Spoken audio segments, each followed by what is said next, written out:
Upsets shake up the standings across the Summit as perhaps some balance finds its way into the league table. South Dakota State's programs sit atop those standings with equal scores and wins over South Dakota. Plus, wild finishes that came down to the final possession as league play is in full swing. Welcome to another edition of Summit League Spotlight. He's Darron Wallace, I'm Kienan Dixon. And another week down means a little more clarity at the top and perhaps some confusion added to the mix. It doesn't make a ton of sense, but this is college hoops. Yeah, I mean, on the men's side, there's just a ton of, you don't know who's going to beat who. You know, some teams, Omaha, namely, we'll get into them later. They were sitting at the top, and then after kind of a rough weekend, now they find themselves back in the middle of the pack. But some of those, bottom feeder teams, if you want to say, there's really no bottom feeders on the men's side, but even they were able to pick up wins against some of the teams that are looked at as powers in the Summit League. So a lot of parity, a lot of wild action on the men's side. On the women's side, it's really just who's going to stop SDSU because they are a machine right now. And we could have someone stop them on Sunday. We'll get into that a little more later. And in college hoops, you get wild upsets. Kansas City knocked off Omaha, ending their 3-game league skid on the road. The South Dakota women beat St. Thomas on the road in a wild finish. Again, we'll talk about that in just a little bit. But last week, we talked about Omaha sitting in first place with St. Thomas on the men's side. A couple of wins by South Dakota State, some losses to everybody else, and now the Jacks are in first place. Joining the women in first place, it's an all Jackrabbit first place right now. Yeah, kind of shades of what we've seen from the Summit League in years past, and it looks like it's about to follow suit this year. Won't count any team on either side yet that isn't SDSU that can maybe surpass them, but right now both teams are looking really good. There were some question marks about SDSU after the first couple of weeks, but I think last week they answered a lot of questions. Wild finishes across the league on Thursday and Saturday. It seemed difficult for people to pull their eyes away from Summit League Network. What did you see last week that, maybe some of these top stories have kind of emerged for some of these programs? Well, yeah, Keenan, we'll take a look at, one of those wild finishes that you mentioned was USD and St. Thomas in Vermilion, Aruba to some. But that game came down to the wire. But I think you have to look at what USD was able to do. Lahat Toon and Javon Hill, the redshirt freshman Javon Hill, put on a shooting clinic. Lahat Toon scored, I forget how many it was, but it seemed like he was the real catalyst to the comeback. They trailed for much of that first half, for most of the game, but they're down the stretch. They were able to put together some big buckets. Kendall Blue and Raheem Anthony tried to apply some heroics there at the end, but unfortunately they just fell short. That was a huge win for the Coyotes at home. They've been struggling, and a lot of people considered that this game would be just kind of a cruiser for St. Thomas. Nonetheless, the Coyotes able to pull out the narrow win, and one that's a huge morale booster and one that they can look back on later in the season and say, hey, we can compete with the top teams on the men's side. And they really can. And I mean, Javon Hill, we didn't really know about him going into that game. Eric Peterson said they drew up that big shot play for him because he hits that all the time in practice. Again, we'll touch on that a little bit later. The game of the week last week was on Thursday. Omaha at South Dakota State for first place. And there were several times in this game when it seemed like the Jackrabbits were going to run away with this one. Up 14 at the under 12. South Dakota State was in control, keeping Omaha at an arm's distance with an 11-point lead at the 6-minute mark. And then going into the under 4 timeout, Omaha cut the deficit down to 4 after looking dead in the water for much of the second half.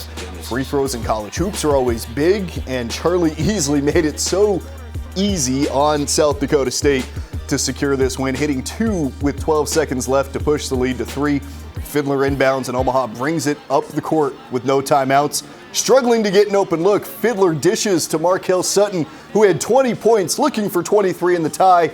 And a good look hits the back iron, and a heartbreaker for the Mavericks. South Dakota State gets a key win in Frost, 90-87. Yeah, and like you said, it looked like Omaha might just get outrun in this one. South Dakota State might run them out of the gym, but credit to them. They fought, they scratched, they clawed. It looked like it could get ugly. They avoided that. So huge credit to Omaha. Unable to pull out the win. I mean, there was the big matchup was Zeke Mayo and Frankie Fiddler, and I think the two of them did what they needed to do as far as providing entertainment. Unfortunate that Chris Crutchfield and his guys couldn't pull off the road upset. If you wanted to call it an upset at the time, because Omaha was at the top. But still, also on the other side, huge credit to South Dakota State. I think they, like we said, they answered a lot of questions. There was some debate of, is South Dakota State as good as they normally are? I think they kind of answered that one with that win over Omaha. Yeah, and South Dakota State had that tough loss on the road at Denver last week. questions needed to be answered. I think we got some answers from this game on Thursday. Now, Keenan, one of the big dogs on the men's side, St. Thomas, they were a bit of a surprise to some who may not have known about them, but they were looking for kind of a get-right game. You know, they split the week prior, losing a heartbreaker to South Dakota State, but they went to Vermilion kind of looking to get back on track and back to their winning ways. But unfortunately for them, the Coyotes had other plans. They were led by Lahat Chun. He had 18 points, or rather he finished with 18 points, but he really sparked the run that got the Coyotes going. Javon Hill hit some big-time threes. He was 3 of 5 from deep. He was huge in this one. And Max Burchell, there were a lot of question marks. Should he keep starting? Should he come off the bench and maybe Eric Peterson switch some things up? He answered those critics with 5 made threes. Really impressive job by Max Burchell. On the other side, Raheem Anthony, again, unable to come through for St. Thomas down the stretch. And not to say that he's not a clutch player or anything like that. I'm not insinuating any of that stuff, but I think it just makes you wonder, you know, as things get tight for St. Thomas, who are they going to hang their hat on? Are they going to keep going to Anthony? Will they maybe try to look more for Parker Bjorklund? Maybe Kendall Blue? Brooks Allen's been able to hit big shots for them. So this was a game with two teams heading in opposite directions, and the team that was heading in maybe the wrong direction ends up coming out with the win. Yeah, and they come out with a gritty win at home. They needed it. I think Eric Peterson kind of knew that going into the week. And, understanding the matchup, you get a good St. Thomas team coming into your building. Those are the types of games that you need to win in league play because you're going to have to go to St. Paul and win there. And Skinnaker is a tough place to go and win for a lot of teams, as we've seen over the years that St. Thomas has been in the Summit League. You're right. St. Thomas does need someone that can go out there and make that shot, and I think they are struggling to figure that out. Raheem Anthony is a very aggressive ball player. You kind of know he's going full speed all the time. Tough to defend, fun to watch. I think it's going to all sort itself out here in the next couple of weeks, but both teams are, I think, going in a direction that's going to be positive moving forward. In Johnny Tower we trust, right? Well, on the women's side, it was the same matchup, this time in St. Thomas, a South Dakota team in dire need of a win headed out to St. Paul. Trailing by 10 in the fourth quarter, the Coyotes put together a 21-6 run to get back into the game. This one featured 11 lead changes and 4 ties throughout, with 4 lead changes in the final 4 minutes. In a 61-61 game with 0.4 seconds left, South Dakota drew up an inbounds play from Alexi Himpey, setting up a perfect pass to Tori DePerry, who barely gets the shot off before the red light comes on. Coyotes win at the Horn. A week after St. Thomas won on a buzzer-beating 3 from Jade Hill, South Dakota gives the Tommies a taste of their own medicine. Yeah, the cardiac Coyotes, right, on both sides, the men and the women. But for the women, I think this win says a lot about how they were able to respond to adversity. The last game they played was a week prior where they dropped one, and kind of a crushing loss to ORU, one that they led most of the game, they led late, and then just kind of gave up that lead, and the final score doesn't really show you how close of a game it was, and it was frustrating. You know, Grace Larkins was frustrated, Kendall Holmes was frustrated, and Kayla Karius, basically her whole thing was, can we hit big shots? We need to have players that can step up and hit big shots. Tori DePerry, ironically, was one of the players for her that she kind of felt was maybe starting to look a little lost. You know, she came on and hit the scene. You know, her effort is never in question. She wasn't always going to wow you in the box score, but early on she kind of was. She was able to score and find her way. But now that teams are getting more familiar, they've kind of been able to maybe take her out of her game plan. But now you have a situation where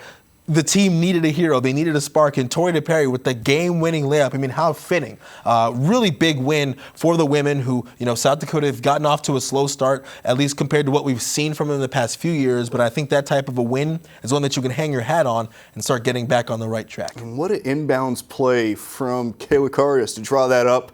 0.4 seconds. We know that's kind of the least amount of time you can draw something up. And yeah, you can't get a jumper off, but you can get a layup off, right? Yeah, unless you're Derek Fisher back there. Shout out to the Lake Show. Yes. But also, sticking on the women's side, two of the teams that are near the top, where we kind of had questions about both of them, ORU and North Dakota State. North Dakota State on the road in Tulsa, Oklahoma. And I think some of the questions that we had, they were answered by the Golden Eagles, namely Ruthie Odomo, 23 points, 8 rebounds. She was 9 of 13 from the floor, played 33 minutes. Emily Robinson, 15 points, made 3 threes. Talia Johnson played 40 minutes. ended up scoring 14 points and chipped in 2 threes of her own, and the always steady Hannah Cooper didn't exactly light it up in the score sheet per se, still finished with 11 points on just 4 of 9 shots. She played 38 minutes. This is a team in ORU who we weren't sure, is their style going to translate? You know, they have a lot of offense, but do they have the defense? But then you take a team like North Dakota State, who's been seemingly just handling everyone. They go on the road and you give them fits at home. You take care of home court. A very impressive win for the Golden Eagles. And I think it says a lot about where they stand on the women's side. We'll see what happens when they're tested later this week. But that was a statement that they made. 10-0 this season at home in the Mabee Center. That place is a fortress for them right now, and it's difficult for anyone to go in there and come out with a victory. And another team that's having a ton of success at home, we obviously know about Frost Arena. Well, South Dakota at South Dakota State. Rivalry Saturday, and the Coyotes came out on fire, going 7 for 16 and 5 for 11 from 3 in the first quarter. Capped off with an Alexi Hempy 3 at the buzzer to give USD a 21-14 lead going into the second. That was all the Jackrabbits needed to get rolling defensively, holding the Coyotes to 9 of 39 shooting for the rest of the game. South Dakota State went on to win 73-55. With 8 different players recording a point, Tori Nelson led the Jacks with 15 points. Yeah, Kitty, you say 8 players recording a point. All 8 players that stepped on the floor score. They only played 8 and all of them score. That just goes to show you the type of team, the type of balance that they have right now. Aaron Johnson, he challenged his team at the end of the first quarter. I was on the sidelines for that game, and he challenged his team. He looked at them, he said, "This is embarrassing." That was an embarrassing, really, this is an embarrassing quarter. Never really seen him like that. Yeah. But his team responded. They didn't get down on themselves. They came out and they went on a 13-0 run. They were down by 7 and they were up by 6 just as quickly as they were down by 7 in the first quarter. Huge credit to South Dakota State for what they were able to do and get back to their winning ways and just completely, they ran South Dakota out of the gym, plain and simple. But on the other end, for South Dakota, this was kind of a microcosm of what you would hope to avoid if you're Kayla Karius. You know, Grace Larkin's in foul trouble. She spends a lot of the second half on the bench, and you know you're already down, but it's hard to chip back into a deficit when your best player is on the pine. So they'll figure it out. I have no concerns about whether or not Kayla Karius can get things going back in the right direction. They do have that St. Thomas win to hang their hat on, but just a pure dominant performance from the Jackrabbits, who I think are really just letting the Summit League know. You know, if you had any questions, it's still us right now. Yeah, they're still a very good team despite all of the departing players, the seniors, and the 2 injuries coming into the season. Also, it should be noted that the men also won earlier in the day down in Vermilion over South Dakota, 73-55 as well. So matching scores, pretty impressive. Score. Tough day to be a Coyote fan last Saturday. But it was also a tough day to be an Omaha fan on that day as well. Omaha, like you said, they were one of the surprise teams near the top of the standings on the men's side. Kansas City kind of on the opposite side of that, really middle of the pack, really into the bottom, trying to find their way back in the middle pack and keep fighting. And what they did was impressive. Cameron Haas, 15 points. Jamar Brown with the late bucket with 15 seconds to go to really to bury Omaha essentially. And it's tough if you're Omaha because you were really riding high. You felt the effects of just what Frankie Filler was doing, averaging over 30 points a game. You know, you go into Brookings and you drop a close one, and that's okay. It happens. It's tough to win on the road, especially in college. I believe, the home team in college basketball, don't quote me on this, but I believe they win like almost 70% of the time. So the odds are already stacked against you once you're on the road. But that's a loss you can swallow. But to then come back home and play a struggling Kansas City team who, not bad by any means, but they're struggling nonetheless, and you drop one by 2, a heartbreaker, and now you go from 3-1 in the conference to 3-3 in the conference, right back in the middle of the pack where it's tougher to be, especially as you head into the tournament. I think that's just, really, it's unfortunate. But I think, Chris Crutchfield, with the poise that he showed as a coach and with the way that his team has answered the call early on this season, I have no doubt that they'll be able to get back on the winning track and find their way, because this is a frustrating loss. Credit to Kansas City, but I think Omaha will learn more from this, having experienced this little bit of adversity. And for Kansas City, their 2 wins in league play are over Oral Roberts and Omaha. So an impressive resume for them. It's just, can you put it together against everybody else? So let's take a look at those current Summit League standings after 3 weeks of league play. The South Dakota State men are at the top after 2 wins and getting help from losses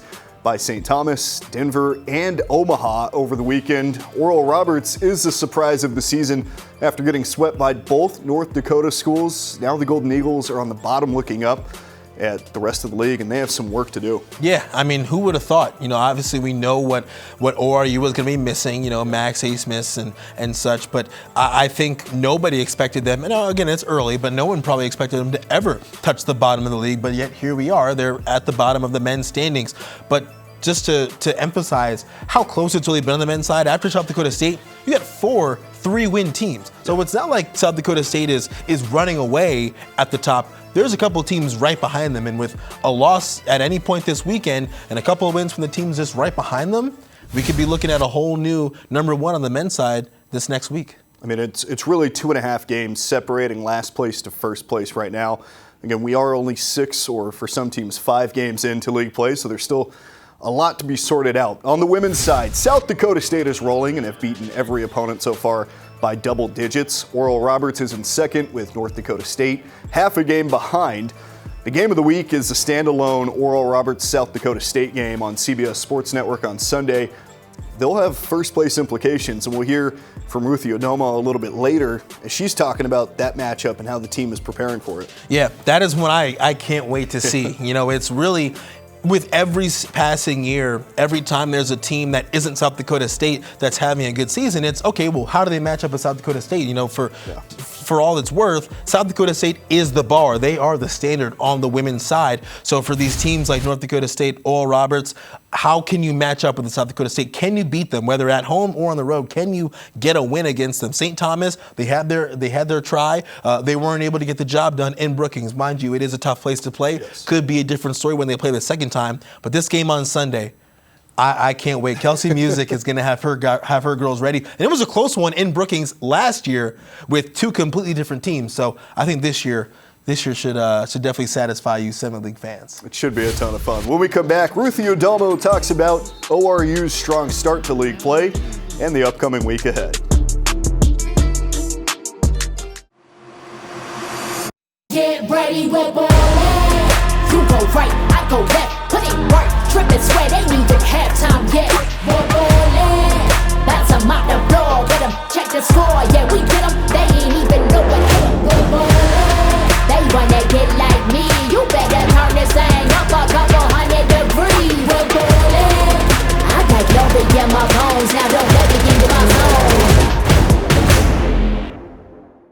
From the first shot to the final buzzer, don't miss a moment of the Summit League basketball season.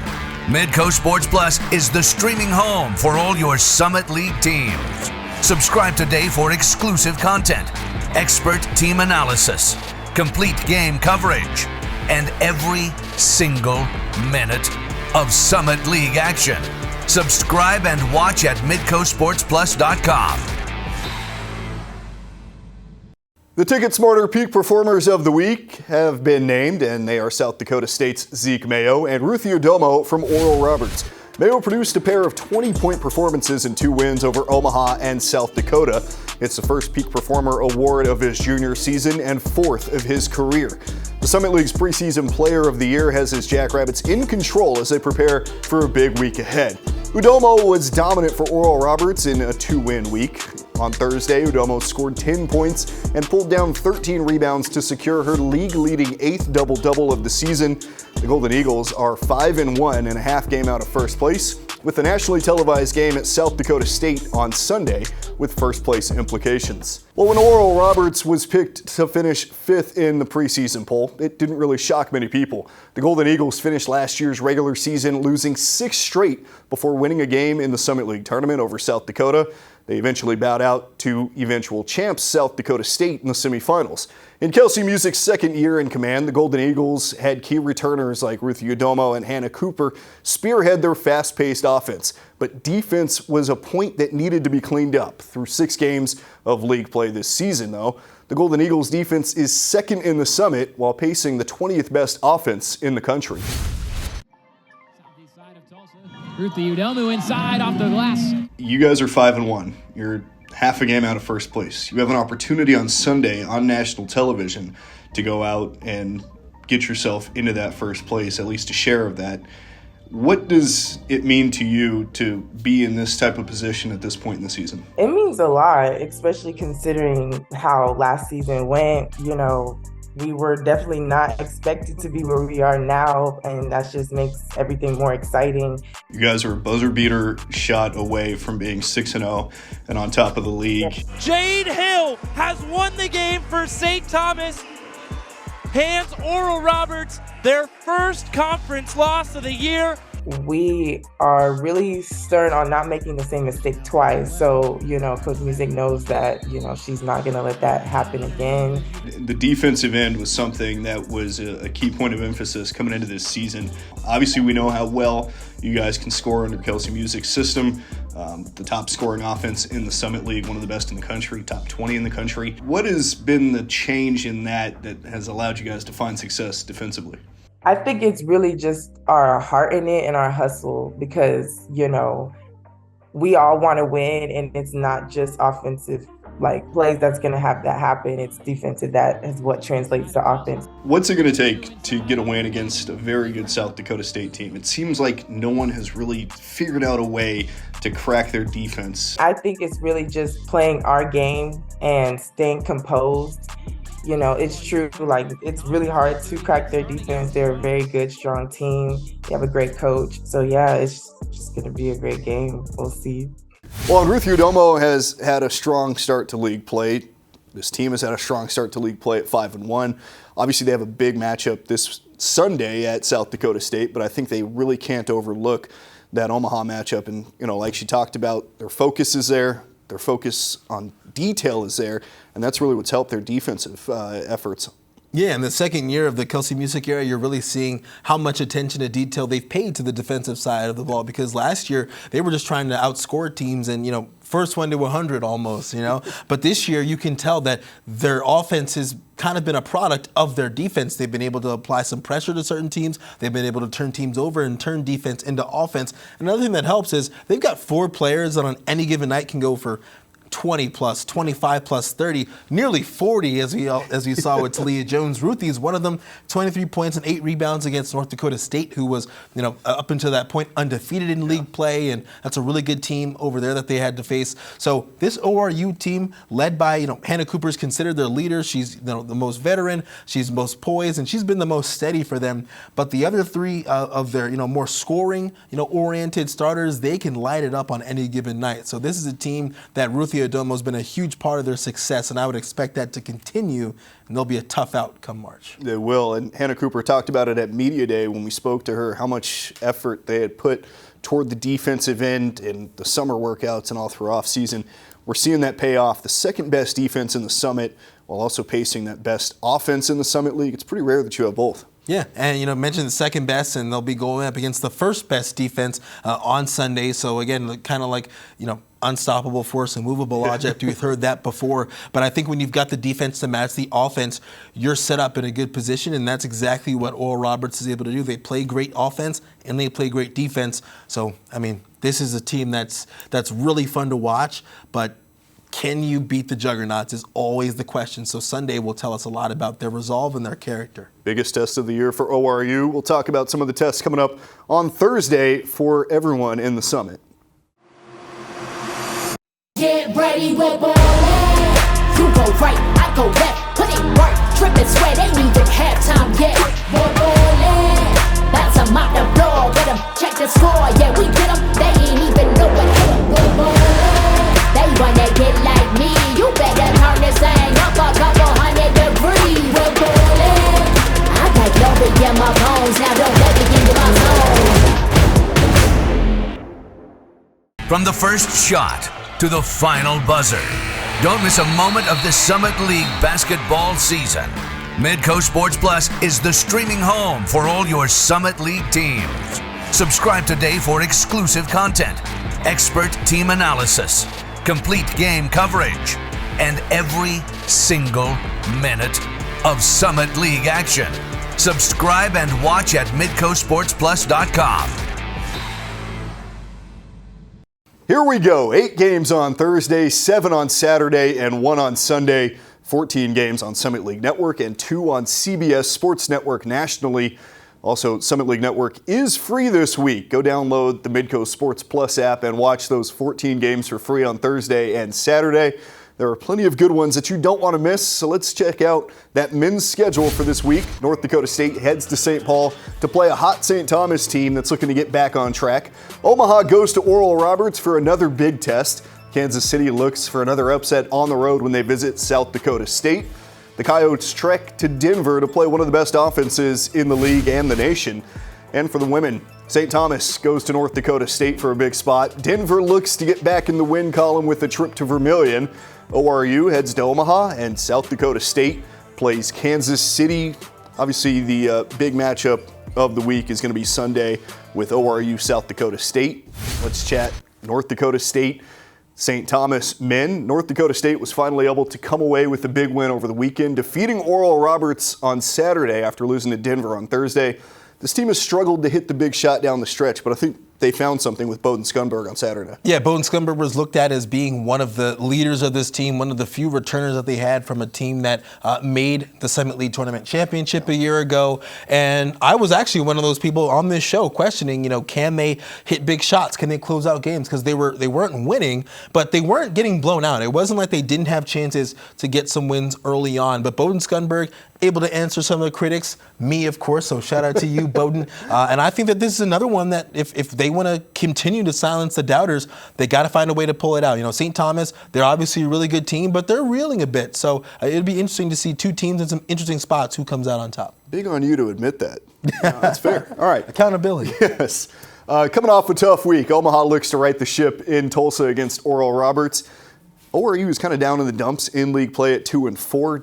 Doubting that ORU team that they'll find their stride. It kind of feels like playing with fire a little bit. Yeah, I mean, I'll be the last one to ever count ORU out. It seems that their program, no matter who's there, whether it be, you lose Max A-Smith and Connor Vanover, that's unfortunate, but they're still a really good program. They still have good players, Isaac McBride, Kareem Thompson. They have guys that can get the job done. So I'll be far from the first to doubt ORU. I think they have the talent and the ability to get back on the right track, but I think you still have to be wary of Omaha. Frankie Fiddler and those guys, Markel Sutton, Nick Davis, they're a team that they're going to be playing with fire. Coming off 2 losses after being at the top of the Summit League is tough. So I would expect them to give ORU their absolute best effort, if not more than that. And those were 2 tough late game, final minute losses, really. Kansas City goes back on the road after knocking off Omaha, as we mentioned, in the final minute on Saturday, 74-72. They have a tough spot against South Dakota State in Brookings.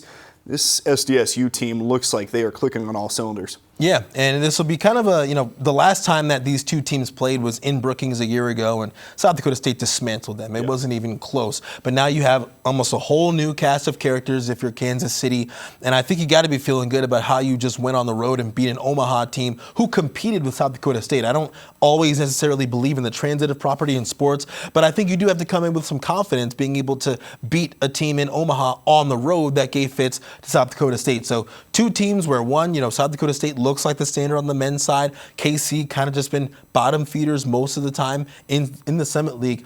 I think they can make a real statement if they find a way to go into Brookings and pull out a win. And look, Kansas City has a coach that has been there. He has done that at multiple schools in Marvin Menzies. They have a guy who can make it happen, and they have the talent. Can they put it together? Their 2 wins in league play are against Omaha and Oral Roberts. A good resume in terms of the wins, the losses not so much. South Dakota goes to Denver. The Pioneers boast the 14th best offense and 325th worst defense in the country, but it's their scoring that has kept them afloat towards the top of the summit. South Dakota's defense isn't much better at 280th nationally. Expect this to be a high-scoring affair in the Mile High City.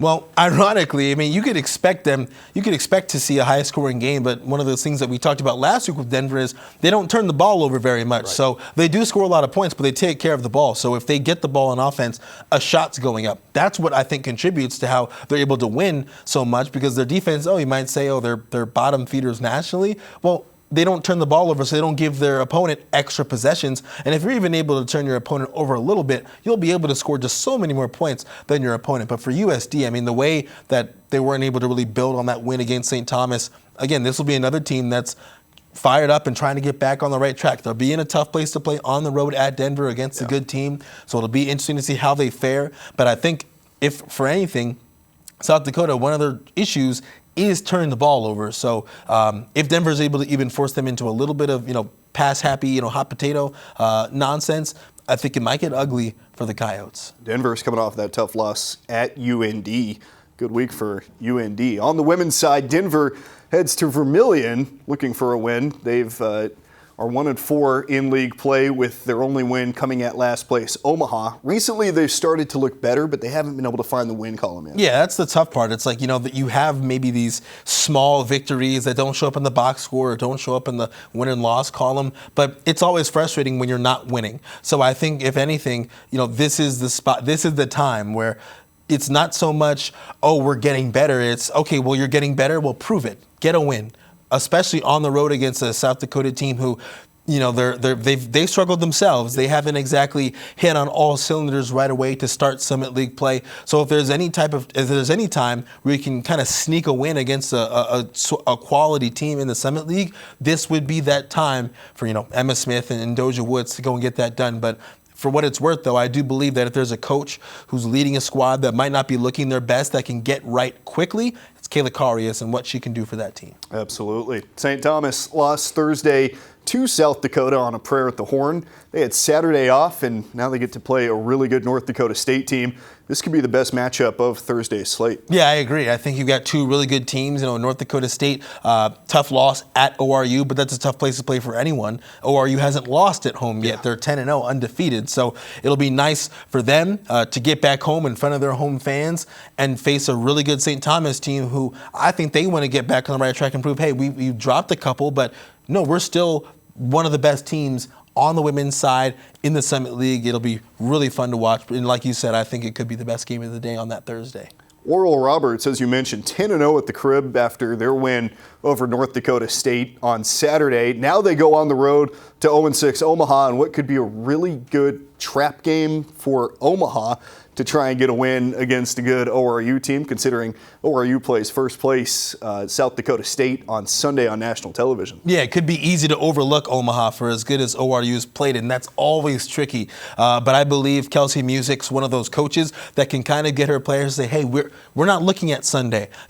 We're preparing for Thursday. We have to win Thursday or Sunday's meaningless, because essentially it is. Yeah. It could have first place implications, but it doesn't if neither team, both SCSU or ORU, don't take care of business on Thursday. But for Omaha, at some point, it's got to click. They have talent. This is a team that made the Summit League Championship a year ago. A miracle run or a surprise run, whatever you want to call it, doesn't matter. That's what they did. So now you have to answer those expectations the following season. 0-6 right now, but at some point they'll need to string some things together and pull off a win. And for what it's worth, like you said, it could be a trap game. So if there is a time to do it, it would be on Thursday. It's right now. Ruth Yodelmo talked about earlier how they are really taking it one game at a time, and it kind of is coach speak. So it's just putting that in practice and understanding that you're not looking ahead past an Omaha team that does have firepower and could be good. South Dakota State trips down I-29 to Kansas City. After another successful week, Kansas City might have found something special in senior transfer Dominique Phillips, who had 23, 8, and 7 against Omaha. Yeah, really impressive what we've seen from Dominique Phillips. This KC team, they have a way of, you're just so enamored by, just what they're able to do. It's their story. They've gotten off to a better start than they did a year ago, which says enough in and of itself.